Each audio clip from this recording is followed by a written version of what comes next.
প্রথমে চলে যাব মালদায়। মালদায় এবার পঞ্চায়েত সচিবকে কুপিয়ে খুন, জমি বিবাদের জেরে পঞ্চায়েত সচিবকে কুপিয়ে খুন। মালদার ভূতনিতে এই ঘটনা। মালদার ভূতনিতে পঞ্চায়েত সচিবকে কুপিয়ে খুন, বেশ কয়েকজন আহত, আশঙ্কাজনক অবস্থাতেও ভর্তি হাসপাতালে। পঞ্চায়েত সচিব একটি সরকারি পদ, তিনি কিভাবে জড়িয়ে গেলেন এই জমি বিবাদের সঙ্গে? সরাসরি চলে যাব প্রতিনিধি সেবকের সঙ্গে। সেবক, যেটা বলছিলাম, পঞ্চায়েত সচিব কি করে জড়িয়ে গেলেন? তাঁরই কি আসলে জমি, সেই জমি বিবাদ?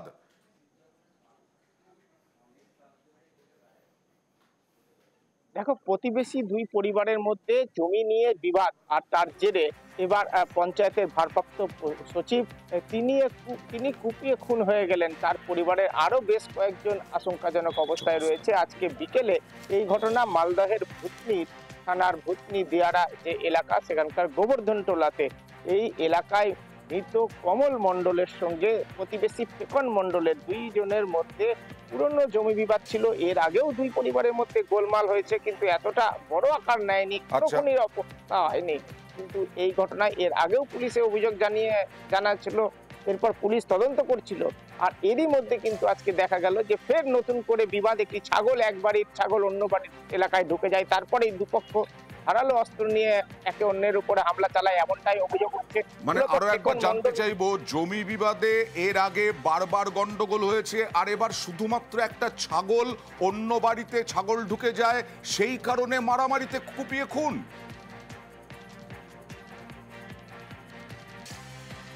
একদমই। দেখো, দুই পরিবারের মধ্যে পুরনো জমি বিবাদের জেরে রেষারেষি ছিলই, আর এরই মধ্যে আজকে বিকেল নাগাদ এক পরিবারের ছাগল অন্য পরিবারের এলাকায় চলে যায়, আর তারপরে এই বচসা থেকে ধারালো অস্ত্র দিয়ে কুপিয়ে খুন করা হয় কমল মণ্ডল, যিনি ঘটনাস্থলেই খুন হন। মানিকচকের পুলিশ ঘটনাস্থলে যায়, ভর্তি থানার পুলিশ ঘটনাস্থলে যায়। মৃতদেহ ময়নাতদন্তের জন্য মালদা মেডিকেল কলেজ হাসপাতালে পাঠানো হয়েছে। আর আহত 6 জন অন্তত দুপক্ষে, তাদের মধ্যে বেশ কয়েকজন কিন্তু গুরুতর। বেশ। আমার ভাসুর বেটিটা লাঠি উঠিয়েছিল, আমি কেউ লাঠি ছিলাম, ও কেউ লাঠি ছিলাম। তার মধ্যে এই কমন চলে গেল, দারু খেয়ে আছে, আজকে হোলি তো মদ খাওয়া সবাই চলে গেল। ওই পরিতোষ মাস্টার আছে, ভোরর দাদা আছে, সবাই আমরা মিলে ছুটাচ্ছি ঝোড়াটা। আর ওরা খালি কমল পড়ে গেল, দারু খাবার লো পড়ে গেল, আবার চোখ দিতে লাগলো। কি দিয়ে মেরেছে? হাসুয়া। কাকে মেরেছে? কমলকে, সবটাইকে। পারিবারিক জমির এটা ঝামেলা, অনেক কেউ আহত হয়েছে। আর আমাদের দক্ষিণ জনপুর গ্রাম পঞ্চায়েতের সেক্রেটারি ইনচার্জ, উনি স্পট ডেড হয়ে গেছে। বুঝাতে গিয়ে কোপ দিয়ে দিয়েছে। হাসুয়ার কোপ? হ্যাঁ, হাসুয়ার কোপ। 5 জন আহত আছে এখন বর্তমানে। ওনার বউ ময়ূরী মণ্ডল আশঙ্কাজনক। কমল কি স্পট ডেড হয়ে গেছে? কমল স্পট ডেড। জমি সংক্রান্ত ব্যাপার ছিল, কিন্তু পুরাতন জেরে, আজকে তো কোনো ঝুট ঝামেলা শুনতে পাইনি আমরা। কারা জড়িত এর পিছনে? ওই ফেকন মণ্ডল। আর আজ সকাল থেকে যে খবর রাজ্যের মানুষকে নাড়া দিয়েছে তা হলো প্রয়াত ফুটবলার, কিংবদন্তি ফুটবলার পিকে বন্দ্যোপাধ্যায়ের সল্টলেকের বাড়িতে খুন। মদের আসর এবং সেখানে বচসা, 5,000 টাকা নিয়ে বচসা, আর তারপরেই কেয়ারটেকার খুন হলো ড্রাইভারের হাতে। দেখুন।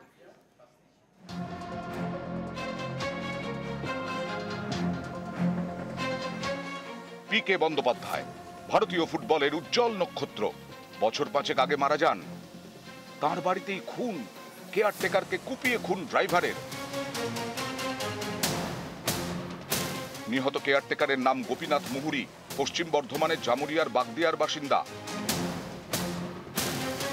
কেয়ারটেকারকে খুনের অভিযোগে গ্রেফতার ড্রাইভার বরুণ ঘোষ। পুলিশ জানতে পেরেছে শুক্রবার রাতে মদ খেতে বসে বরুণ এবং গোপীনাথ। সেই সময় তাদের মধ্যে বচসা হয়। সেই বচসার সময় গোপীনাথকে ছুরি দিয়ে কুপিয়ে খুন করে বরুণ। কেন মারলে? কি করেছিল ও? টাকা পয়সা চুরি করেছিল কোনো? হ্যাঁ, একটা ঘটনা। হ্যাঁ, বলো। টাকা পয়সা একটা ঘটনা। কি বলেছিল তোমাকে? আমাকে অনেক কথা বলেছিল। তুমি কি টাকা চুরি করেছিলে? না। কি করেছিল? আমি ওপরে যাই না, আমি ওপরে যাই না। তারপর ওরা যায়।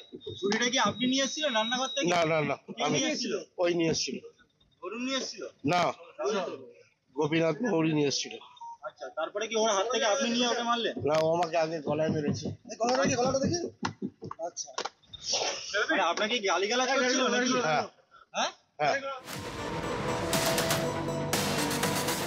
সল্টলেকের জিডি ব্লকের 273 নম্বর বাড়ি। এই বাড়িতেই থাকতেন ফুটবলার পিকে বন্দ্যোপাধ্যায়। তদন্তকারীরা জানিয়েছেন, কয়েকদিন আগে এই বাড়িতে চুরি হয়, 5,000 টাকা খোয়া যায়। কেয়ারটেকার ড্রাইভারদের দিকে নাকি সন্দেহের আঙুল ওঠে। তদন্তকারীদের সন্দেহ,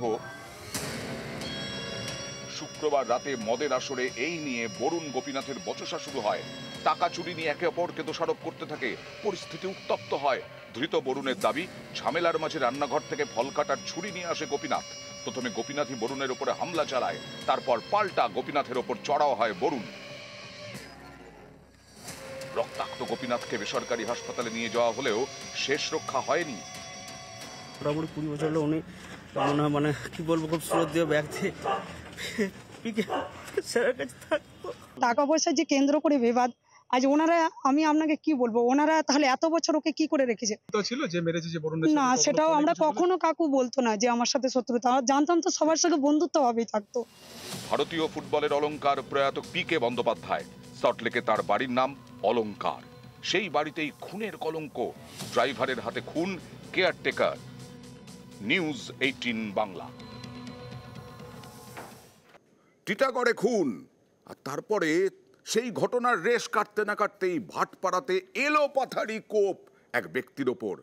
সঞ্জয় বারুই নামে এক ব্যক্তি, তার ওপরে রাত্রিবেলা এলোপাথারি কোপ। ভাটপাড়ার ঘটনা। টিটাগড়, ভাটপাড়া, খড়দা এইসব জায়গায় যেন থামছেই না এই ধরনের ঘটনা। বাড়ি থেকে ডেকে নিয়ে গিয়ে হামলা। এলাকারই 3 দুষ্কৃতীর বিরুদ্ধে অভিযোগ। আশঙ্কাজনক অবস্থায় হাসপাতালে ভর্তি আক্রান্ত। ভাটপাড়ায় হামলার ঘটনায় গ্রেফতার মূল অভিযুক্ত। ধৃতের বাড়িতে ভাঙচুর স্থানীয়দের। বাকি 2 অভিযুক্তর খোঁজে পুলিশ। ওই মাথার দিকে গেছে। আমি বলছি তাহলে এর সাথে কোনো ঝামেলা যেন না হয়। কিছুক্ষণ পরেই খবর হয়েছে যে তোমার ছেলেরে এরকমভাবে রাকেশ করি একটা ছেলে আর কাতলা করে একটা ছেলে, 2 জনে মিলে ছেলেটার কোপাচ্ছে।